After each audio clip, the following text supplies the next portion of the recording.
on YouTube, and hit start all. Bam, there we are on Twitch, and there we are on Kick. Hey everybody, back for round 2. Said I was going to be back at 11, and it's important to do what you say you're going to do so you can believe in yourself. So yeah, back to it. Lou, hush, Lou. Stop. Again, got the patio glass open so I can get some sunlight on my skin. Get that all-natural vitamin D, even though it is a cloudy day and threatening to snow. Yeah. What else we got going on? Let's see if Amazon will work. My phone is being slow as hell this month because I used up all my data right away. And where did we leave off? I included another paragraph. Actually, no, I went into Arista's whole tirade. Sort of the arms crossed over her body, the slap, all that stuff. Crowd reaction, her ostracizing him, Giselle's reaction. Giselle, who had been displaced with the other ladies by her husband's lecherous advance, went from wide-eyed shock to a slow, satisfied smile. She lifted her romance just high enough to hide it.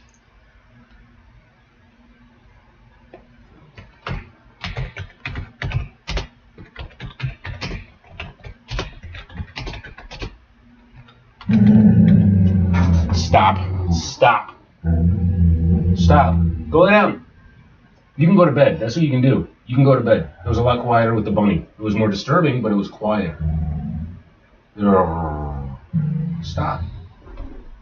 Just hush. I know. So part of her distraction is the apartment complex behind me has got a small dog park off to the side. So everybody comes out from that apartment complex and walks across the opposite side of the small parking lot behind my place in order to let their dogs loose in that free space. So Lou has to sit here and see all these dogs approaching an off-leash area, and it gets her going. And then there's a dumpster down from where my building is, so people come across our patio to throw their trash away, and people go running through the parking lot because it's winter and it's cold. So there's all this interaction that she is not used to being able to see with such a wide glass panoramic view, and she just can't help but express yourself. Can you? No, you can't. No, you can't, my sweet girl. My sweet girl. Yeah, we're down here on this first floor, so I can open this patio quickly and get you outside so you don't have accidents in the hallway. That's our main motivation for living down here. Yeah, trying to keep you from messing in public areas. So, back to the story. Garrett broke away from the priestess's grasp and rushed back to his, his lover's side.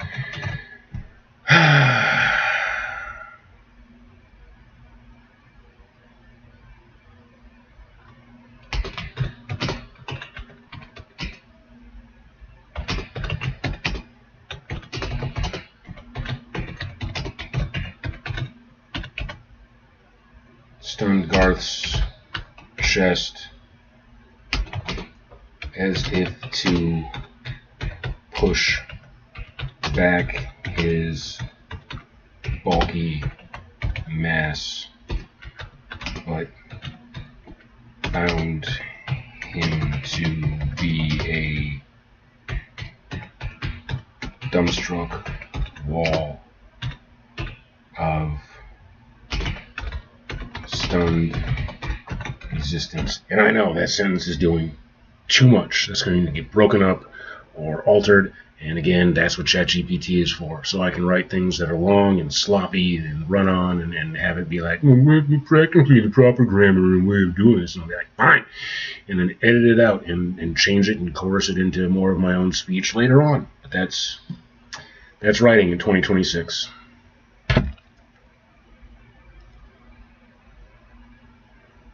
And Amazon still will not load for me. See about my tyrosine so I can get my dopamine levels in check.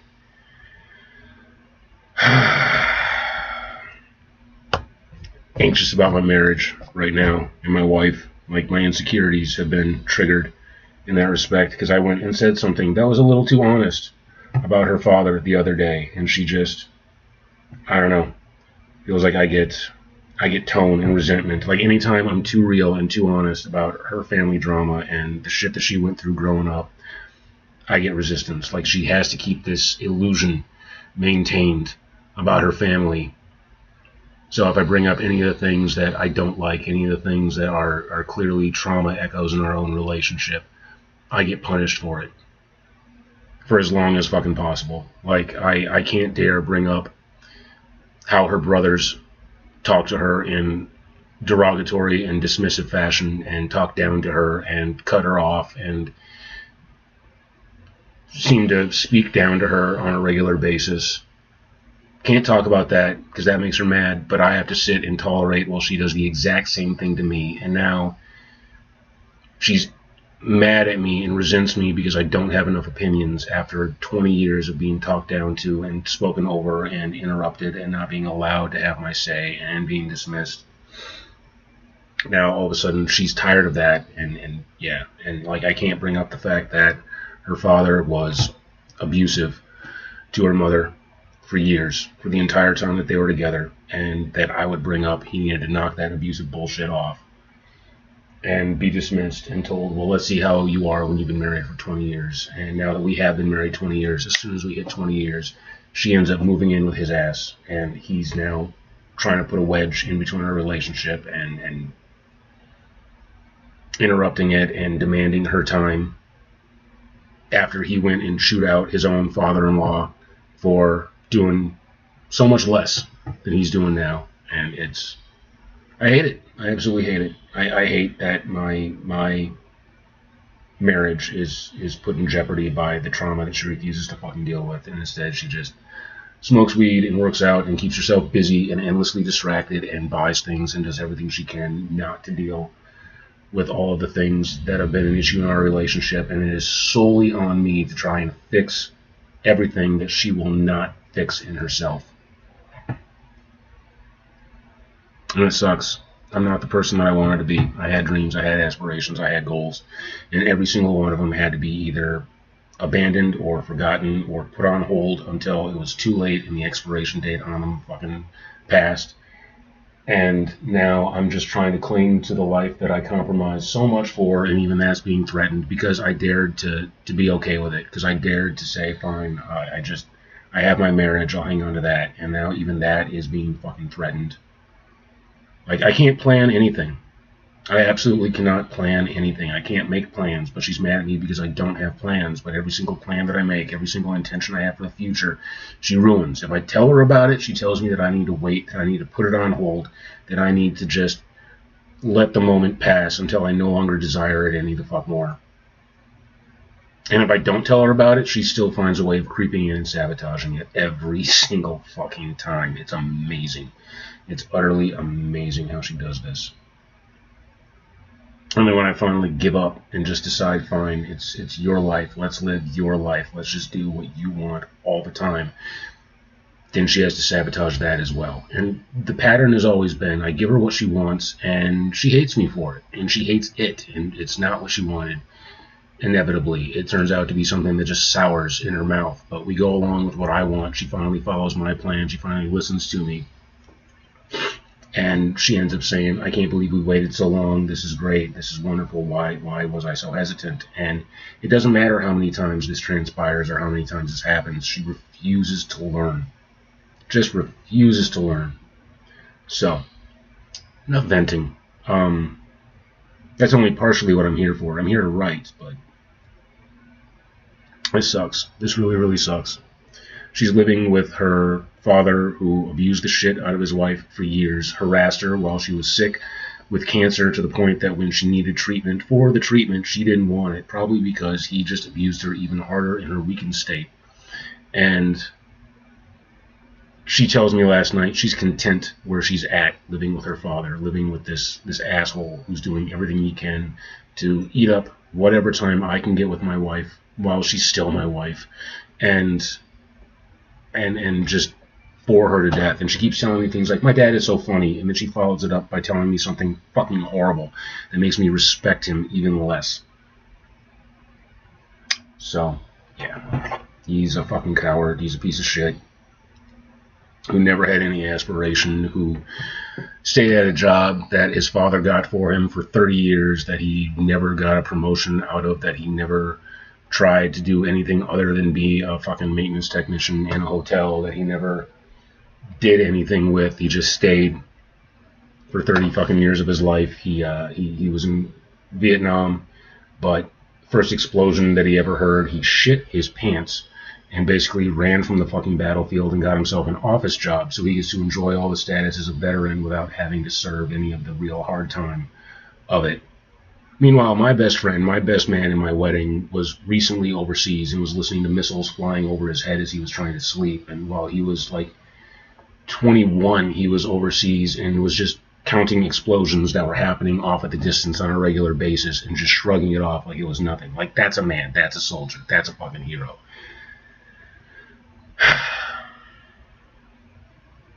Anyways, I gotta let that go. I gotta focus on writing. I'm just dealing with a lot right now. And I want to call my wife. I want to reconnect. It's Friday. She's working from home. And by home, I mean her father's fucking place, where she insists that she's so mature and she's grown up so much, but she's just crawled right back into the womb of her childhood and curled up in a fetal position and keeps patting herself on the back and taking all the empty fucking praise of people that she masks for, and insisting that I haven't grown the fuck up. I mean, the release of my first book got completely overshadowed by her own father, claiming that he was having a heart attack, that he was having some kind of a medical emergency, when really his incompetent ass couldn't read his own medical equipment properly. And he convinced himself he was having heart problems when he wasn't. And he just completely stole the thunder of this accomplishment of mine, which is just an echo of our entire fucking relationship. Or everything I do has to be filtered through her father's fucking incompetence.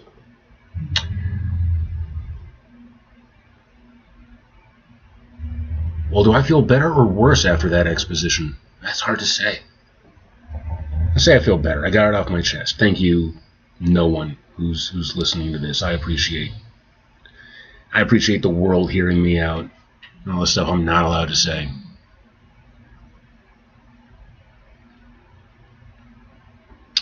Okay.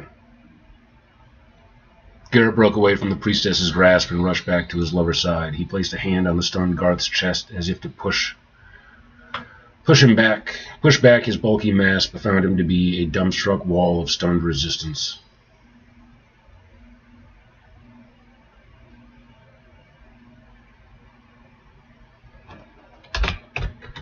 There was a pause in the air.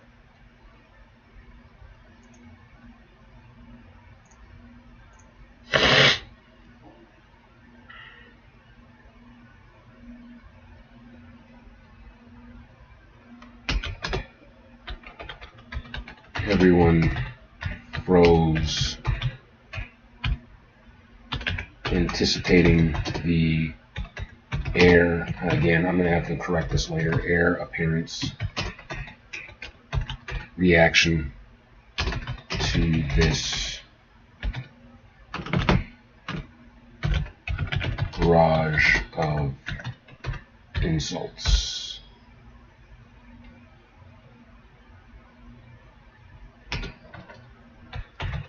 Queen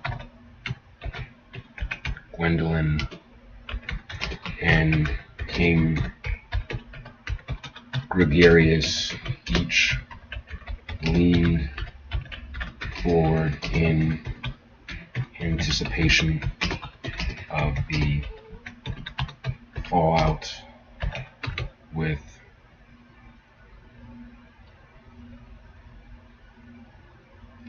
should we say amused curiosity. So I want to say like they're testing right now. Like this is a test of the two princes.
I got a package. Let's be completely distracted by that email message now, because Amazon refuses to load up the tyrosine for me. That's fantastic.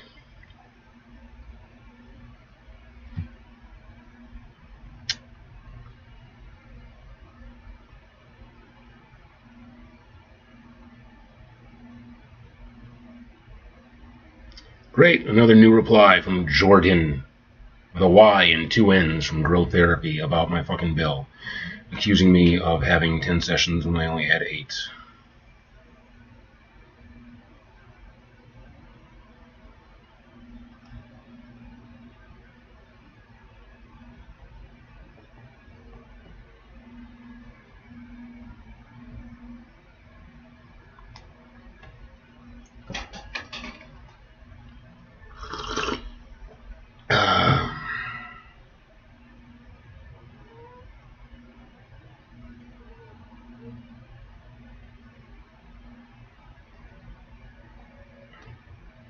Alright, I'm really tempted to go grab this package now, just because it's probably the license plates for my truck. And I'm going to ignore Growth Therapy, because that's part of the reason why I haven't streamed for the past 2 days, and why I haven't gotten anything really done on this, because it's been eating up too much of my damn time.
Yeah, all kind of distracted, but I'm trying to stay focused. I just ate lunch, and that's typically when I get the most tired and listless. Like, I was tempted to pop onto Warframe, and I even did that for a second, and immediately felt bad, because I said I was going to be back here writing, and I need to be writing, I need to be working.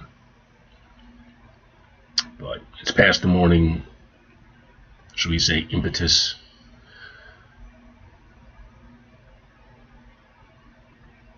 Big picture, what this beat is doing and doing well, this moment accomplishes 4 critical things at once. Power test, everyone freezes to see whether Garth will explode or retreat. Court exposure, the room is complicit, watching for entertainment. Garth's true weapon, not rage, but humiliation through humor. Galen contrast, Garth seeks alliance, Galen refuses instinctively. It's excellent economy, you haven't lost the plot, you're tightening it. The choice to have Garth laugh instead of retaliate is smart, preserves his politic viability, makes him more dangerous later. It reframes Arista as a problem rather than a victim in the court's eyes. Line level notes, very light. This phrase is strong but a bit heavy. A dumbstruck wall of stunned resistance. You only need one stunned. Pick one that serves physicality, looking back, likely looking for backup. Galen's gesture is perfect character-wise, just clarifying the image once. There's a Titan version that keeps your voice and intent intact.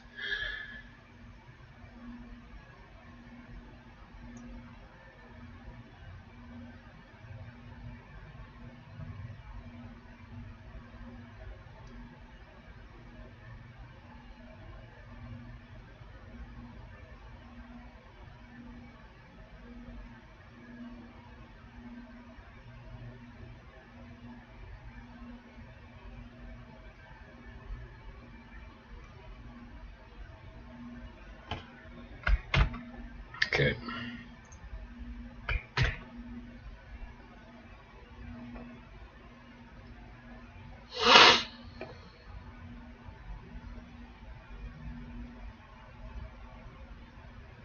I hate this. I got all of a sudden just too much going on, too distracted. There's the drama with my wife and stress over my marriage suddenly hitting me and wanting to reach out and contact her, and I don't know.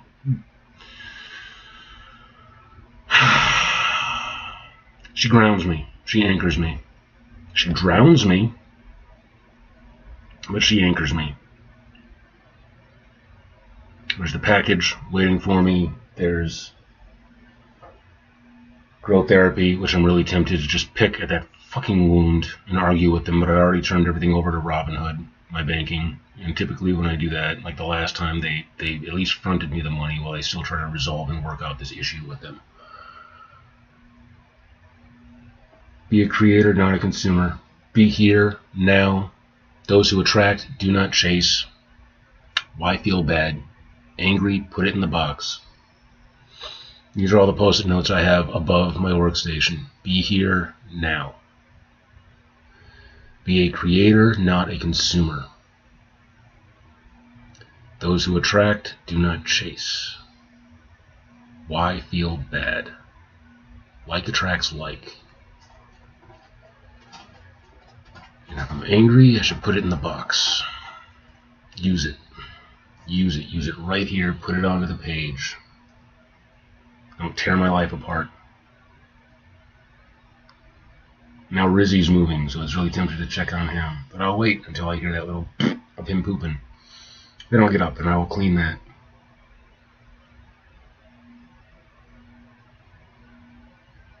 But yeah, I'm distracted. This is one of those moments where I genuinely feel like I want to self-soothe myself. Like I want to play video games, I want to smoke pot, I want to drink, I want to be distracted, I want to go run around and do something. Lifting weights would be a great idea right now. I might do that in a little bit. Let me see where I'm at.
Stop.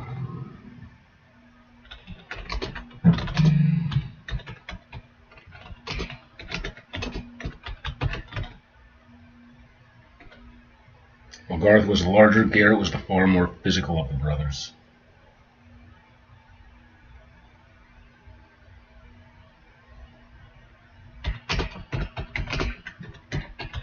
His muscles tight and trained by the guard captain's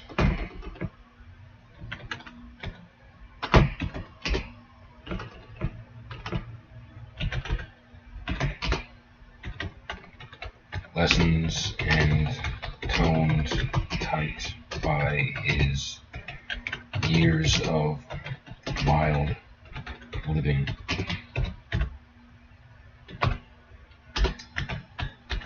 That wildness now lived in his eyes.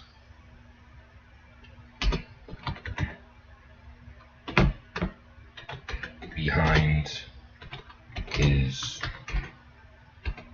princely facade.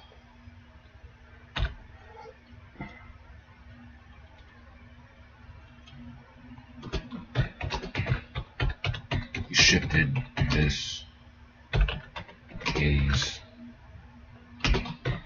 to Garth, who also ceased his laughter and quietly found his way back to his seat, a false grin plastered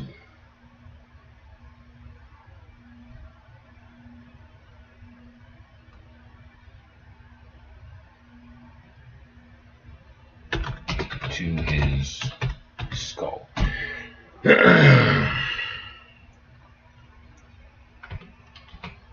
I might just meander away. I'm getting so many emails right now. It's another one of the downsides of working on my computer.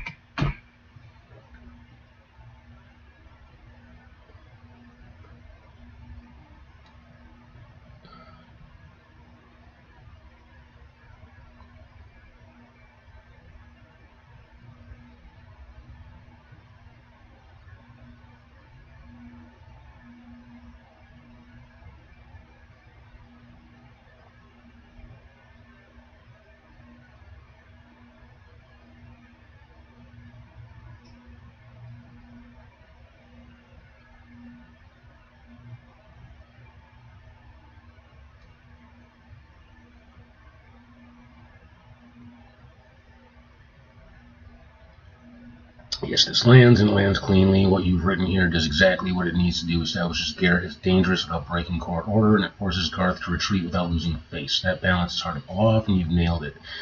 Very few small refinements will sharpen the physicality and tighten the intimidation without changing your voice or intent. What's working well, clear power contrast, Garth, mass and entitlement, Garrett, controlled violence. Eyes as weapon. You repeatedly use gaze instead of action, which keeps the scene political. Wilderness behind the facade. This ties directly back to his time away and makes him feel changed. Garth's retreat, the false grin is perfect. Humiliation masked as dignity. It's exactly how a prince who can kill but won't asserts dominance.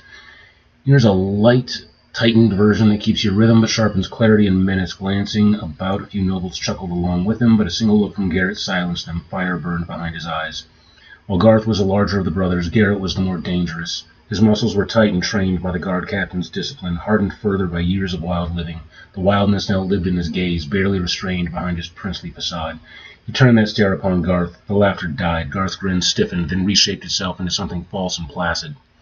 Without another word, he retreated to his seat. Dignity pasted carefully back into place.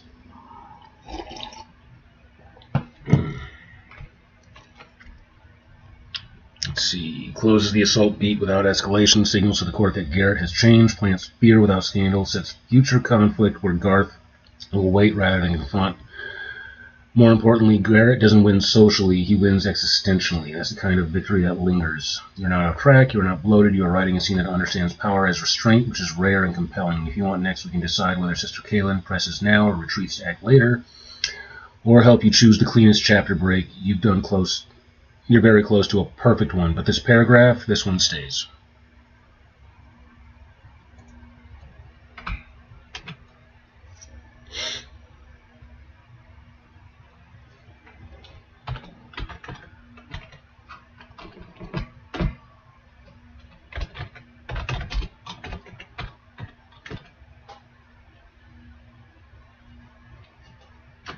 almost misspelled the name. I did. Sister Kayleen slipped away. Ah.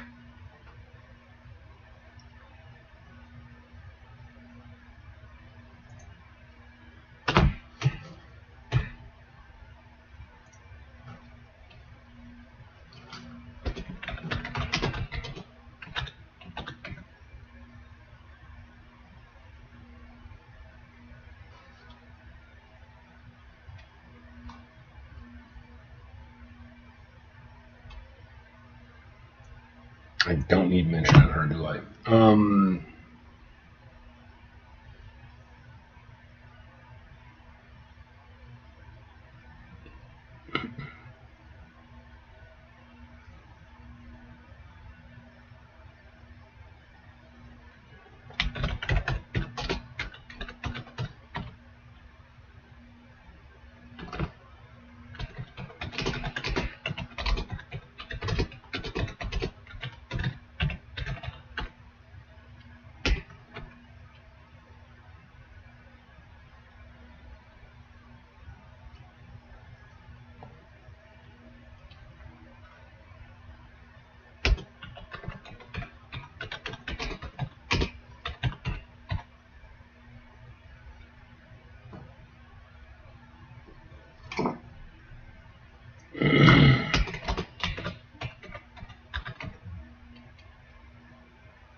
Is flummoxed the right word?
I know it's only been half an hour, but I feel like I might need to take a walk after this myself.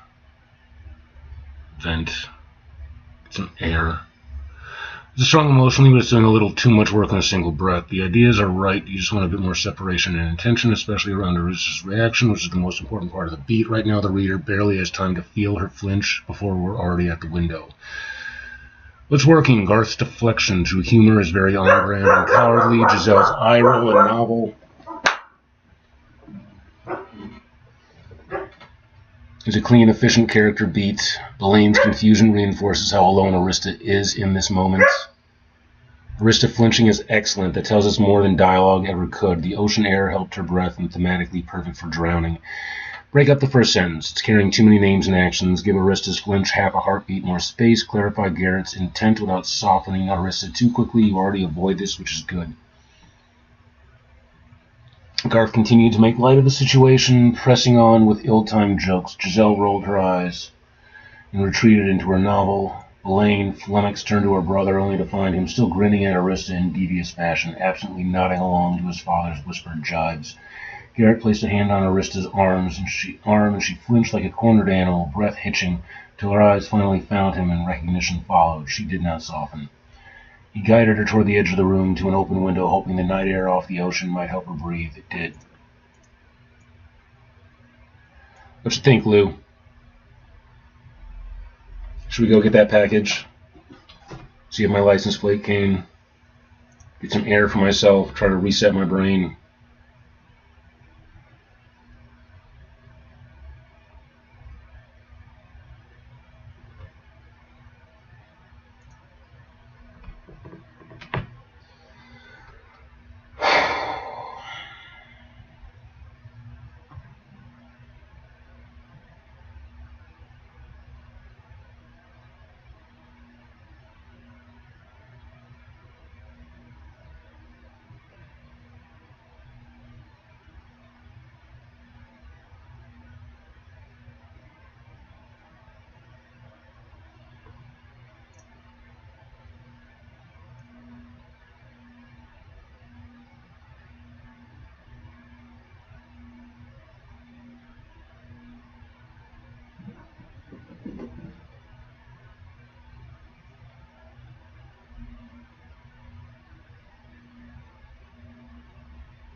Let's see.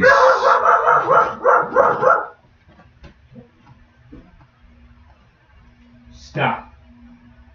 Get down.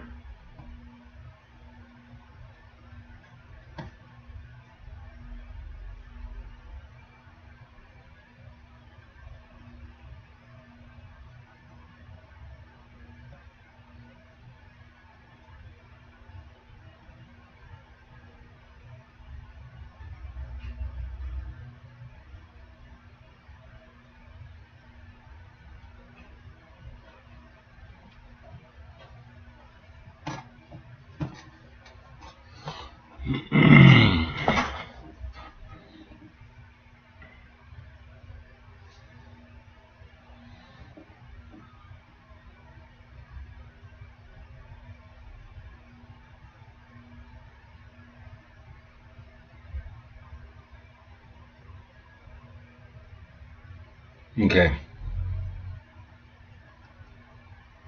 Arista and Garrett step away from the table near a window as he attempts to calm her. Garth is laughing about the incident, but sneers at Arista when she shoots him a look. So that's where I'm at right now, in order to finish out scene 7. And then I'm on to scene 8. Jealousy ignites the story that wasn't. Okay.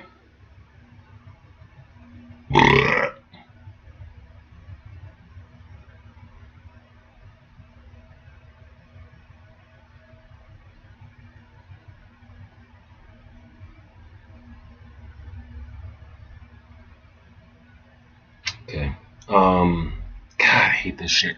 And I hate that fucking Growth Therapy had to get a hold of me, like send me a message while I'm doing this shit. Like, the reason I haven't streamed in the last 2 days is I've been stressed out about dealing with that nonsense. About trying to clarify their crap.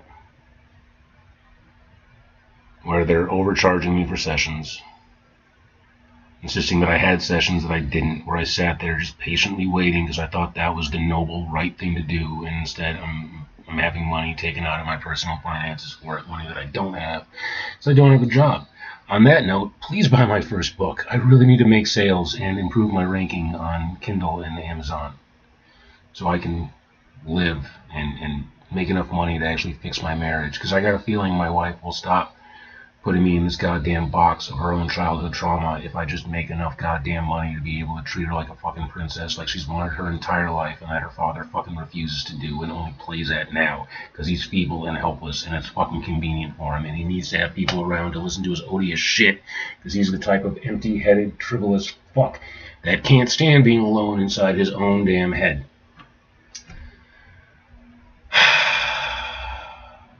Frivolous. It's not even a word, but it needs to be invented for him. He's both frivolous and trivial at the same time. To the edge of the room to an open window, hoping the night air off the ocean might help her breathe. It did.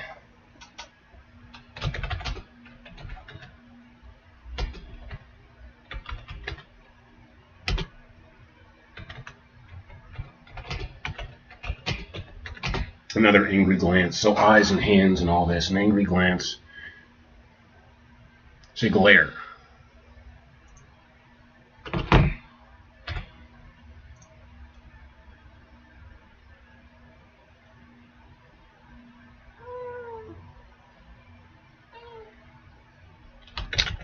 Back at Garth, who dropped his mask for a moment to scowl back before rolling his eyes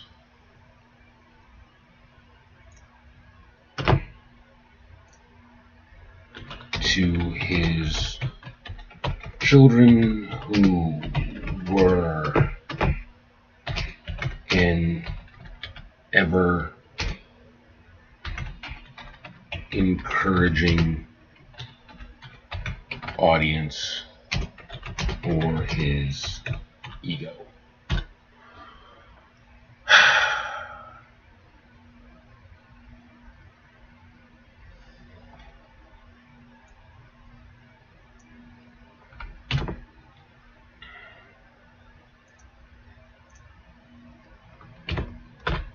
That one line in, tell me where I need to cut it or reduce it or fine tune it or what.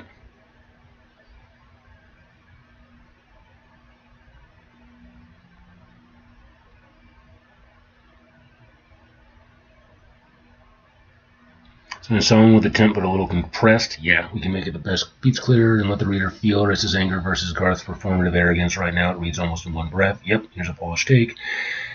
She cast an angry glare back at Garth for a moment. He dropped his mask, scowling in return before rolling his eyes toward his children, ever the attentive audience, eager to cheer on their father's ego.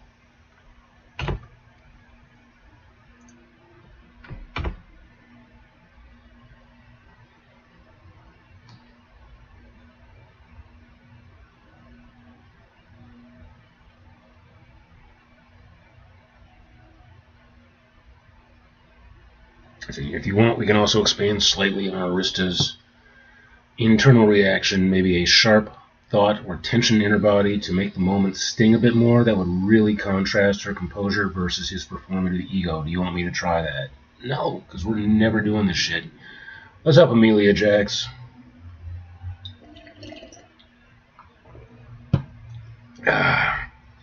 Caught me as I was thinking about escaping a little bit and taking a walk in order to cool my head. It's going okay.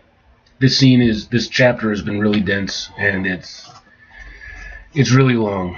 I'm at 7,414 words. My original intention is I would max out at 4,000 words for this chapter, so it's a lot.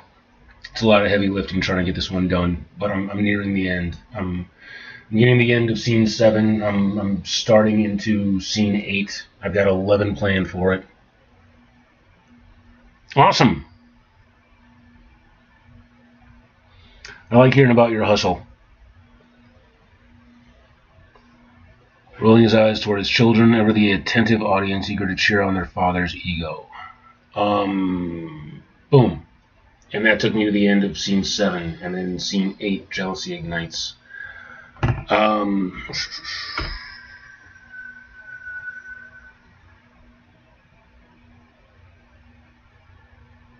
Sweet.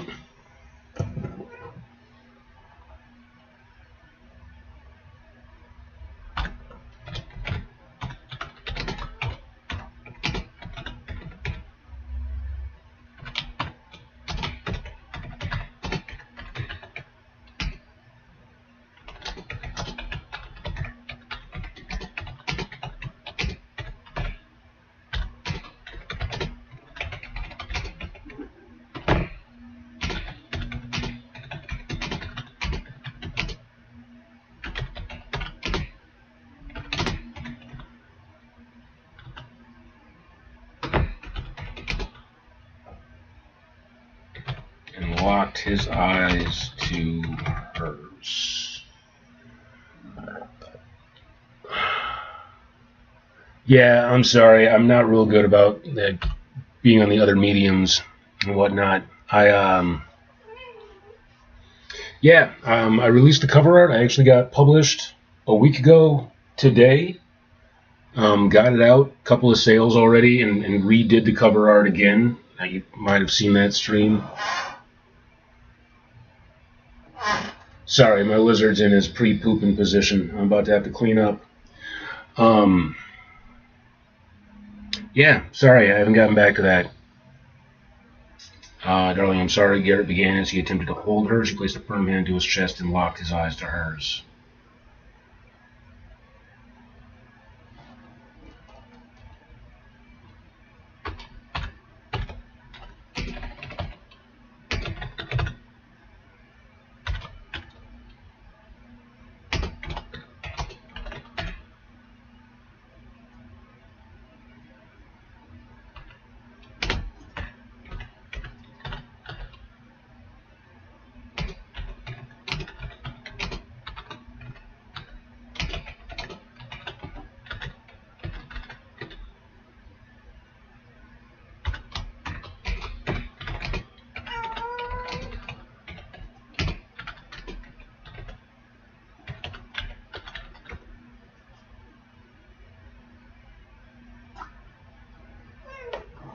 There it is. There it is. Yeah, sure, go ahead. I can use the chat. You were right, she said, about all this pomp and posturing.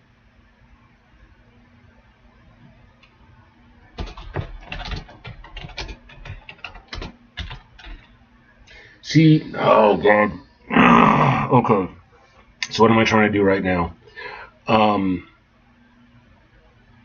Arista is about to launch into a tirade that's going to be just public scandal as she ostracizes everyone in the room simultaneously about being fake and posturing and calling them animals and debasing everybody. And at the same time, Jocelyn needs to have her high emotional drama arc that we've been building to this entire time. And I need these things to happen in such a way that they're stacked closely together, almost as a contrast. So what do I need? What do I need out of this scene? From the outset, Garrett and Arista have to appear like they're having a close and emotionally tender moment that's built on the trust and love that they've developed for each other. Jocelyn needs to be seeking the exact same assurance from her husband, Galen, and not receiving it. Gets up, storms out, passes them, throws a statement at Arista, and then that's the time for Arista to launch into her tirade. So I need to have a slow build for Arista and Garrett, and a slow build for Jocelyn happening simultaneously. That leads to an outburst, and then an eruption. That's what I'm trying to do. Okay.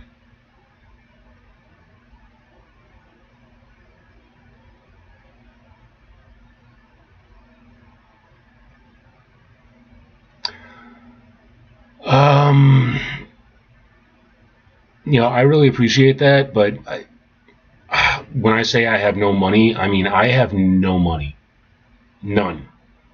Like I'm in the hole. I haven't had consistent work in over a year, and right now I'm stressing out about a bill that I'm contesting. So like I'm so in the red. It's fucking ridiculous. I need to go through and I need to start selling my physical possessions and and things like that. Like I'm to the point where in order to make sure I can feed my animals, I'm gonna have to open a vein and start donating plasma. I'm just debating whether it's worth sitting in a medical center for over an hour just to wait to get a vein opened up, or if I want to go to a different one that's offering more money, but it's going to require a physical exam and I'm going to have to get naked for a stranger. Like, that's the point of financial situations and issues that I'm having. Like, that's how broke I am. That's how poor I am. Like, my wife left me last year because I don't have money, because I haven't had the consistent work, because I don't help her out financially enough. Like, I'm struggling just to stay in the apartment that I'm in after having to sell my house. It's been the worst year of my life.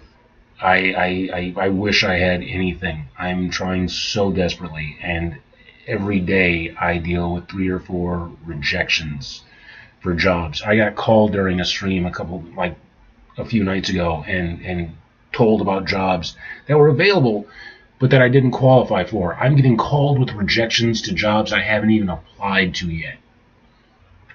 That's how bad my financial situation is right now. Like, it's rough. It's really, really rough. It's to the point where I'm too broke to be able to afford therapy or the pills that I use to regulate my dopamine levels. Like, it's so bad. It's so bad. But thank you, but yeah. And of course, this has to happen when, as a game designer, AI is taking all the jobs, when I've given up most of my professional prospects in order to keep my wife happy and stay in this marriage so she can be close to her emotionally abusive family. Yeah, it's, sorry. Oh, buddy. Oh, buddy, what a good push. What a good push. I missed you.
So unless your stuff includes marketing to actually get me out there and could be commission based, I really can't agree to anything at this point. Can't afford anything at this point.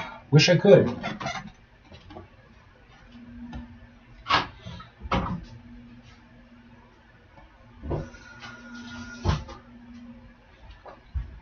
Because I definitely need the branding. But on that confessionary note, I am going to go take that walk after all. I need the air. So I'll be back later. I'll absolutely be back later. Like I said, like I've been saying on these posts, I got to finish this today. I desperately got to finish this today. But right now, in this 1 hour session, I've just been hit with all the devastation that's been keeping me from streaming the past 2 days. So take another break. See if I got the license plates for my truck yet, or whatever is waiting for me at the leasing office, and